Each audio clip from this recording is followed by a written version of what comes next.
मेरे प्यारे बच्चों, मैं हूं अमरेश सर। इससे पहले वाले वीडियो में हमने 1 पार्ट से लेकर 7 पार्ट तक पढ़ा दिया है। तो आज हम शुरू करेंगे 8 पार्ट से लेकर अंतिम पार्ट 14 पार्ट तक। तो चलिए शुरू करते हैं। क्रमवीर कथा। बिहार राज्य के दुर्गम क्षेत्र में बसा हुआ एक गांव था जिसका नाम था भिखनटोला। भिखनटोला गांव के लोग अति निर्धन, शिक्षा विहीन और बहुत ही कष्टमय जीवन व्यतीत करते हुए रहते थे। उसी गांव में गांव के एक छोर पर एक कुटिया था। उस कुटिया में 4 लोग रहते थे, लेकिन कुटिया में धूप से ही रक्षा हो सकती थी, वर्षा से रक्षा नहीं हो सकती थी। उस गांव से कोई भी पढ़ने के लिए कहीं नहीं जाता है और गांव भौतिक सुख सुविधाओं से काफ़ी बिछड़ा हुआ है। गांव से 1 कोस की दूरी पर एक प्राथमिक विद्यालय का स्थापना प्रशासन के द्वारा कराया गया है और उस विद्यालय में एक नवीन दृष्टि संपन्न शिक्षक आते हैं, नवयुवक शिक्षक आते हैं और वे एक दिन भिखनटोला गांव घूमने के लिए आते हैं। जैसे ही भिखनटोला गांव में प्रवेश करते हैं, खेलते हुए एक दलित बालक को देखते हैं। उस दलित बालक की खेल की भावना से आश्चर्यचकित होकर उस बालक को अपने विद्यालय में ले जाते हैं और नामांकन करा के उसको पढ़ाना शुरू करते हैं। धीरे धीरे उस बालक को पढ़ाई में मन लग जाता है और वह प्रथम स्थान से पास करता है। उसके बाद उच्च विद्यालय में आता है। उच्च विद्यालय में भी वह काफ़ी मेहनत करता है, स्वयं अध्ययन करता है और अच्छे शिक्षक मिलते हैं। शिक्षक और लाइब्रेरी से मतलब पुस्तकालय से किताब लेकर वह अध्ययन करता है और उस उच्च विद्यालय में प्रथम स्थान से पास कर जाता है। तो उस विद्यालय से छात्रवृत्ति दिया जाता है। छात्रवृत्ति पाकर और छोटे बच्चों को पढ़ाकर वे महाविद्यालय में एडमिशन ले लेते हैं। अपने पिता के पैसे के अभाव में भी छोटे बच्चों को पढ़ाकर और छात्रवृत्ति को पाकर वह महाविद्यालय यानी कॉलेज में आ जाते हैं। कॉलेज में भी अच्छे शिक्षक मिलते हैं, अच्छा पुस्तकालय मिलता है और वहाँ स्वयं अध्ययन करके वे महाविद्यालय यानी कॉलेज की परीक्षा में भी वे स्नातक की परीक्षा में कॉलेज में स्नातक की परीक्षा में भी वे प्रथम स्थान से पास कर जाते हैं। तो उनका महाविद्यालय का काफ़ी नाम होता है और क्रमवीर कथा यानी कि राम प्रवेश का भी काफ़ी नाम होता है। वे महाविद्यालय से लेकर उनके गाँव तक एक ही नाम गूंजता है, राम प्रवेश राम। काफ़ी लोग उनको देखने के लिए, उनके महाविद्यालय को देखने के लिए आते हैं। उसके बाद वे केंद्रीय लोक सेवा की परीक्षा देते हैं। केंद्रीय लोक सेवा की परीक्षा में भी उन्नत स्थान से पास कर जाते हैं क्योंकि वे स्वयं अध्ययन करते हैं और इस तरह से वे केंद्रीय लोक सेवा यानी यूपीएससी की परीक्षा में प्रथम स्थान से पास करते हैं। तो इस तरह से वे उनको इंटरव्यू के लिए बुलाया जाता है। इंटरव्यू मतलब साक्षात्कार में भी उनके व्यापक ज्ञान से जो साक्षात्कार लेने वाले समिति के सदस्य होते हैं काफ़ी खुश होते हैं और उनका सिलेक्शन हो जाता है। और आज राम प्रवेश राम का भी बहुत मान सम्मान है। उनको केंद्र प्रशासन लेकर उनके अपने प्रांत तक बहुत ही मान सम्मान है। वे किसी भी संकट के समय में निर्णय बहुत सोच समझ कर लेते हैं। इसलिए कहा गया है कि उद्योगी पुरुष के पास लक्ष्मी स्वयं आती है। इस कहानी से हमें यही शिक्षा मिलती है कि हमें गरीबी होने पर या दलित होने पर कभी भी अपने आप को नीचा नहीं समझना चाहिए। अपने मेहनत परिश्रम के बल पर महान से महान पद को प्राप्त किया जा सकता है। यही इस कहानी से शिक्षा मिलता है। चलिए नेक्स्ट चैप्टर हम लोग शुरू करते हैं। स्वामी दयानंद। स्वामी दयानंद का जन्म गुजरात प्रदेश के टंकार नामक स्थान में 1824 में हुआ था। इनके बचपन का नाम मूल शंकर था। इनके माता पिता शिव के बहुत बड़े भक्त थे। एक दिन शिवरात्रि के अवसर पर स्वामी दयानंद अपने माता पिता के साथ रात्रि जागरण में जाते हैं। जैसे ही रात्रि जागरण में पहुंचते हैं, वहां शिव के ऊपर चढ़ाया हुआ प्रसाद पर चूहा खा रहा होता है। इसको देखकर स्वामी दयानंद सोचते हैं कि लगता है कि मूर्ति में कोई शक्ति नहीं, क्योंकि चूहा को भी नहीं भगा पा रहे हैं। इस प्रकार वह उसी क्षण उस रात्रि जागरण को छोड़कर अपने घर आ जाते हैं और मूर्ति पूजा के विरोधी बन जाते हैं। उनको मूर्ति पूजा के प्रति अनास्था हो जाता है। उसके 2 साल के बाद वह मथुरा चले जाते हैं। घर को छोड़कर मथुरा चले जाते हैं। मथुरा में बिरजानंद नाम का एक योगी मिलता है और बिरजानंद नाम के योगी से भी काफ़ी शिक्षा ग्रहण करते हैं। उसके बाद आर्ष नामक ग्रंथ की रचना करते हैं। फिर से भारतीय समाज में वापस आते हैं और भारतीय समाज में फैले हुए छुआछूत, धर्म कार्यों में दिखावा, स्त्री शिक्षा का न होना, बाल विवाह, विधवा विवाह का न होना, इस सब कुप्रथाओं को समाज से दूर करते हैं और अच्छे और नए शिक्षा नीति को लागू करते हैं। इसके लिए 1875 में सर्वप्रथम मुंबई में आर्य समाज नामक संस्था की स्थापना करते हैं। उनकी मृत्यु 1883 में हो जाती है। उन्हीं के नाम पर DAV स्कूल का नाम रखा जाता है, दयानंद एंग्लो वैदिक विद्यालय। इस तरह से स्वामी दयानंद को महान समाज सुधारक कहा जाता है, क्योंकि हमारे भारतीय समाज में फैले हुए जाति प्रथा, कुप्रथाएं, धर्म कार्यों में दिखावा, बाल विवाह, स्त्री शिक्षा का नाम, सती प्रथा, इस सब कार्यों को, इन कुप्रथाओं को समाज से दूर किया, इसीलिए उनको महान समाज सुधारक कहा जाता है। चलिए नेक्स्ट चैप्टर चलते हैं। मंदाकिनी। मंदाकिनी जो आपका पाठ है वाल्मीकि के द्वारा रामायण के अयोध्या कांड से लिया गया है, जिसमें बताया गया कि राम, लक्ष्मण और सीता वनवास के समय में चित्रकूट जाते हैं, क्योंकि सीता काफ़ी डरी होती है, इसलिए राम और लक्ष्मण जो है सीता जी को बहुत सारे दृश्यों को दिखाकर उनके डर को कम करने का प्रयास करते हैं। तो वे वनवास के समय में राम, लक्ष्मण, सीता घूमते हुए चित्रकूट पहुँचते हैं। चित्रकूट में एक नदी बहती है मंदाकिनी नदी, और मंदाकिनी नदी गंगा नदी को ही कहा जाता है। तो मंदाकिनी नदी की सुंदरता का वर्णन करते हुए राम और लक्ष्मण सीता जी को बताते हैं कि हे सीते, इस मंदाकिनी नदी को देखो कितना मनोहर है, इसके जो चारों किनारा है रंग बिरंगे फूलों से लदे हुए हैं, हंस और सास पक्षी इस नदी में जलक्रीड़ा करते हैं, ऋषि मुनि इस नदी में स्नान करते हैं, बलकल वस्त्र पहने हुए हैं, और इस जल को लेकर सूर्य को जल अर्पित करते हैं। ठंडी ठंडी हवाएं चलती है, हवा चलने के कारण कुछ फूल ऐसे नदी में तैर रहे हैं, कितना अच्छा आनंदित लग रहा है। चकवा चकैया भी जो पक्षी है हमारे स्वागत कर रही है, अपने मधुर आवाज़ में गुनगुना रही है। कुछ पक्षी पर्वत शिखर की तरफ जा रही है। तो और यहाँ जो ठंडी ठंडी हल्की हल्की हवाएं चलती है, जिसके कारण ऐसा प्रतीत हो रहा है कि पर्वत शिखर भी नृत्य कर रहे हैं। इस नदी की जो शोभा है बहुत ही सुंदर है, यहाँ का जो वातावरण है बहुत ही मनोहर है। तो लग रहा है कि यहाँ का जो हम लोग का तीर्थ स्थान है बहुत ही मनोरम तीर्थ स्थान है, ऐसा तीर्थ स्थान तो हम अभी तक कभी नहीं किए हैं। तो इस तरह से मंदाकिनी के वर्णन रामायण में किया गया है। तो राम, लक्ष्मण और सीता यहाँ इस दृश्य को देखते हैं। तो नेक्स्ट चैप्टर आप चलते हैं। नेक्स्ट चैप्टर व्याघ्रपति कथा। व्याघ्रपति कथा। नदी के किनारे एक बूढ़ा बाघ हाथ में कुश का कंगन लिए बोल रहा था कि ये क्या है, सोने का कंगन है। तो सबसे पहले हम जानते हैं कि इस पाठ के लेखक जो है नारायण पंडित शर्मा है, और यह हितोपदेश से लिया गया है। इसमें एक बूढ़ा बाघ नदी किनारे नहाकर बैठा हुआ रहता है, कहता है उसके हाथ में कुश का कंगन होता है, और कहता है कि मेरे हाथ में सोने का कंगन है, और उस रास्ते से जाने वाले सभी राही को अपने तरफ आकर्षित करता है उस सोने के कंगन को दिखाकर, लेकिन वह सोने का कंगन नहीं होता है। लेकिन बाघ बोलता है कि यह सोने का कंगन है, वह कुश का कंगन होता है। सभी राही उसके बातों को सुनता है, लेकिन सोचता है कि बाघ हिंसक प्राणी होता है, इसलिए उसके पास कोई नहीं आता है। बाघ बूढ़ा होता है, इसलिए वो किसी को मारकर नहीं खा पाता है। तो बहुत सारे यात्री उसको देखकर चला जाता है। एक यात्री आता है, उसके बाघ के बात को सुनता है तो वह रुक जाता है, सोचता है कि फ्री में मिल रहा है, मुफ्त में मिल रहा है तो क्या जाता है, ले लेना चाहिए। तो वह बाघ को कहता है कि वो बाघ तुम्हारा कहाँ कंगन है। तो बाघ अपने हाथ को ऊपर करके कंगन को दिखाता है, कहता है कि देखो यही कंगन है। फिर वह राही बोलता है कि अगर तुम तो हिंसक प्राणी हो, तुम्हारे पास कैसे, तुम अगर मार के खा जाओगे। तो बाघ बोलता है कि नहीं नहीं, मैं जब युवा अवस्था में था तो अनेकों गायों और मनुष्यों को मारकर खा गया था, तो मुझे पाप लग गया, जिसका परिणाम हुआ कि मेरे पत्नी और बच्चे भी मर गए। इसलिए मैं एक धार्मिक व्यक्ति से मिला हूँ और उससे उपदेश पाया हूँ, और इसलिए मैं प्रतिदिन स्नान करके और इस कंगन को दान में देता हूँ, सोने कंगन दान करता हूँ। यहाँ तक कि मेरे नाखून भी गिर गए हैं, दांत भी गिर गए हैं, मैं धर्मशास्त्र का भी अध्ययन किया हूँ, मैं अब हिंसक प्राणी नहीं हूँ, मैं बूढ़ा हो चला हूँ। तुम अब मुझ पर विश्वास कर सकते हो, नहीं अगर नहीं विश्वास हो रहा तो कहो, मैं तुम्हें धर्मशास्त्र का भी सुना सकता हूँ। सुनो हे कुंती पुत्र कर्ण, दान उसी को देना चाहिए इसको दान की जरूरत है, क्योंकि दवा की जरूरत रोगी को होती है, निरोग की दवा से क्या लेना देना। एक और श्लोक सुनो, हमेशा दान अच्छे पात्र में समय के अनुसार देना चाहिए, ऐसे दान को सात्विक दान कहा जाता है। ये दोनों श्लोक बाघ उस राही को सुना देता है, तो राही को विश्वास हो जाता है कि शायद बाघ सही में दान कर रहा है, यह अब नहीं किसी को मार सकता है, खा सकता है।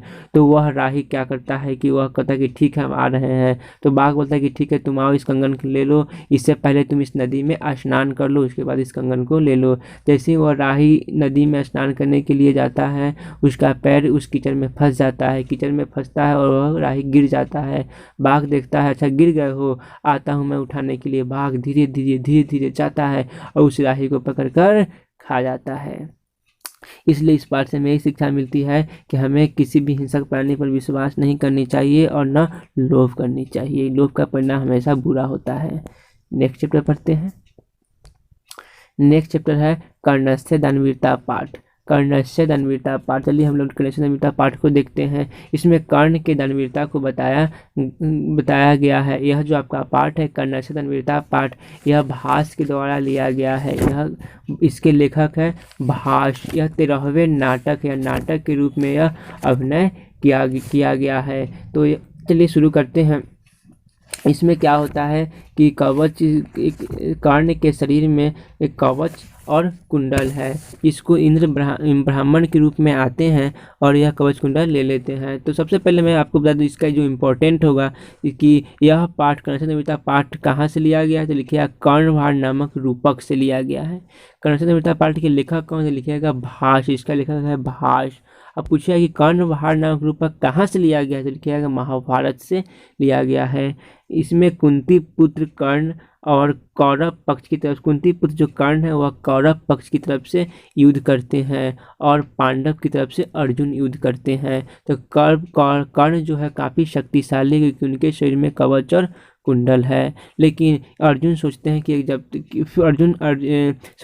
कृष्ण भगवान पांडव की तरफ से रहते हैं और अर्जुन को विजय प्राप्त करना है। तो कृष्ण भगवान सोचते हैं कि जब तक कर्ण के पास कवच और कुंडल रहेगा तब तक अर्जुन का विजय नहीं हो सकता है।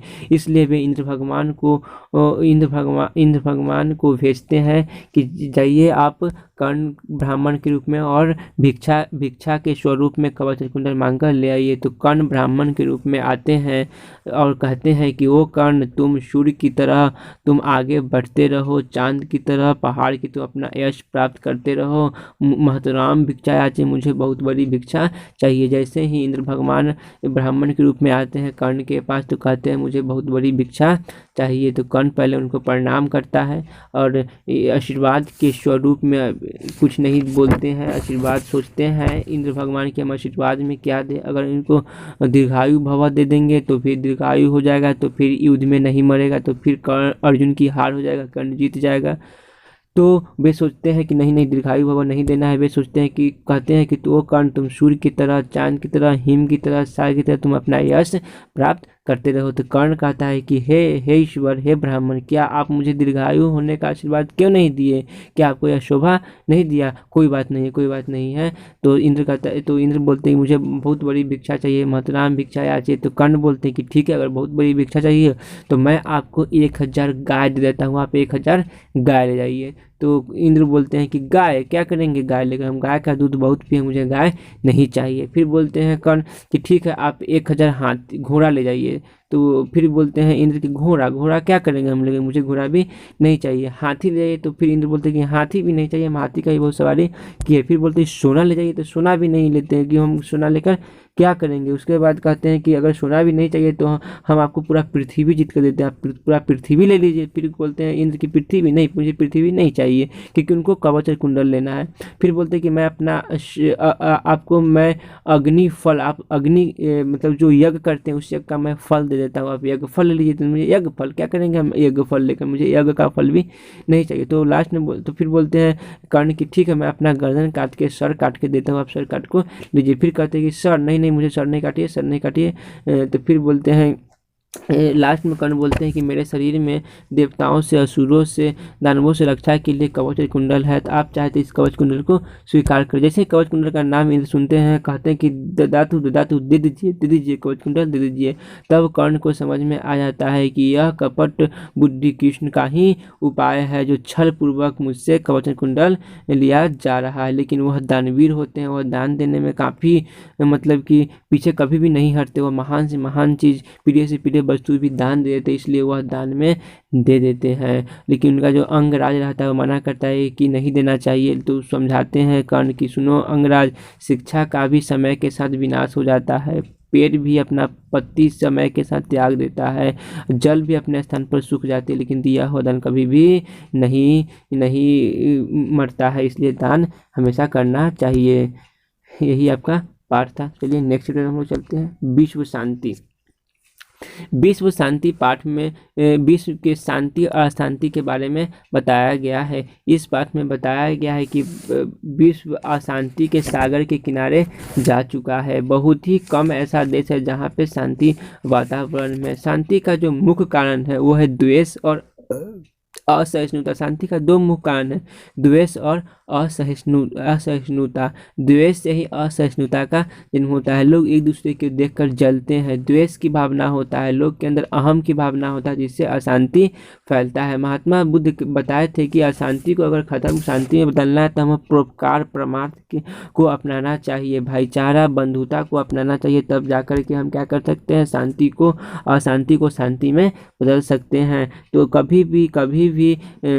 कभी भी दुश्मनी को दुश्मनी से ख़त्म नहीं किया जा सकता है। दुश्मनी को ख़त्म करने के लिए हमारे अंदर प्रेम और भाईचारा की भावना होनी चाहिए। तो आज जो है स्वार्थ की भावना, द्वेष और असहिष्णुता से क्या अशांति बढ़ रहा है। तो हमें स्वार्थ की भावना को त्याग देना चाहिए। परमार्थ परोपकार की भावना के द्वारा हमें समाज में शांति स्थापित करना चाहिए, क्योंकि नीतिकारों का कहना है कि यह मेरा है, यह दूसरों का है। इसकी गिनती छोटे हृदय वाले लोग करते हैं। जो महान लोग होते हैं उनके लिए पूरी पृथ्वी अपना परिवार के समान होते हैं। तो यही था विश्व शांति पाठ की आज विश्व में पूरा अशांति का कारण क्या है, तो लिखेगा द्वेष और असहिष्णुता, जिसके कारण लोगों में स्वार्थ होता है, स्वार्थ के कारण अशांति फैलता है। अगर अशांति को शांति में बदलना है तो हमें परमार्थ परोपकार का कार्य करना होगा, भाईचारे बंधुता के साथ मिलजुल कर रहना होगा। नेक्स्ट चैप्टर हम लोग देखते हैं शास्त्रकारा। यह आपका लास्ट चैप्टर है शास्त्रकारा। इसमें लेखक के बारे में बताया गया है, विभिन्न विषयों के बारे में बताया गया है। यह एक प्रश्न उत्तर, यह जो पाठ है वार्तालाप, यह प्रश्नोत्तर शैली में, प्रश्न और उत्तर शैली में शिक्षक और बच्चे के बीच वार्तालाप होता है। शिक्षक कक्षा में प्रवेश करते हैं और सभी बच्चे अपने अपने स्थान पर खड़े होकर शिक्षक का अभिवादन करते हैं। शिक्षक बोलते हैं सभी छात्र बैठ जाए, आज मैं संस्कृत शास्त्र के बारे में बताने जा रहा हूँ। जैसे ही संस्कृत शास्त्र की बात सुनते हैं तो बच्चे बोलते हैं कि सर संस्कृत शास्त्र क्या होता है। तो गुरु जी बताते हैं शास्त्र जो है वह ज्ञान का शासक होता है। शास्त्र जो है वह ज्ञान का शासक होता है, जो मनुष्य के कर्तव्य और अकर्तव्य का बोध कराता है। कुछ देशों में शास्त्र को अध्ययन विषय भी कहा जाता है, कुछ देशों में इसे अनुशासन भी कहा जाता है। तो शास्त्र जो है वह हमें मनुष्य के कर्तव्य और अकर्तव्य का बोध कराता है, और इसकी जो हमारे अध्ययन विषय है उसी को शास्त्र कहा जाता है। उसके बाद गुरु जी बताते हैं कि जो वेद होते हैं वह वेद 4 होते हैं, ऋग्वेद, यजुर्वेद, सामवेद, अथर्ववेद। और वेद के अंग होते हैं, वेद के अंग 6 होते हैं, इसको वेदांग कहा जाता है। वेदांग 6 है, शिक्षा, कल्प, व्याकरण, निरुक्त, छंद और ज्योतिष। और इसके जो वेदांग है इसके लिखने वाले भी हैं, जैसे कि शिक्षा जो है उच्चारण प्रक्रिया का बोध कराता है, और पाणिनि के द्वारा लिखा हुआ शिक्षा जो है वह शिक्षा ग्रंथ बहुत ही प्रसिद्ध है। उसके बाद आता है कल्प। कल्प जो है वह कर्म कांड वाला ग्रंथ है, जिसके लेखक है बौद्धयान, भरद्वाज, गौतम वशिष्ठ। उसके कल्प के बाद आता है आपका व्याकरण। व्याकरण पाणिनि के द्वारा लिखा हुआ व्याकरण बहुत ही प्रसिद्ध है। निरुक्त जो है वेद के अर्थ का बोध कराता है। निरुक्त के लेखक है यास्क। छंद के लेखक है पिंगल। ज्योतिष के लेखक है लगध। तो इस तरह से वेदांग 6 हो गए, शिक्षा, कल्प, व्याकरण, निरुक्त, छंद, ज्योतिष। शिक्षा के लेखक है पाणिनि, व्याकरण के लेखक है पाणिनि, निरुक्त के लेखक है यास्क।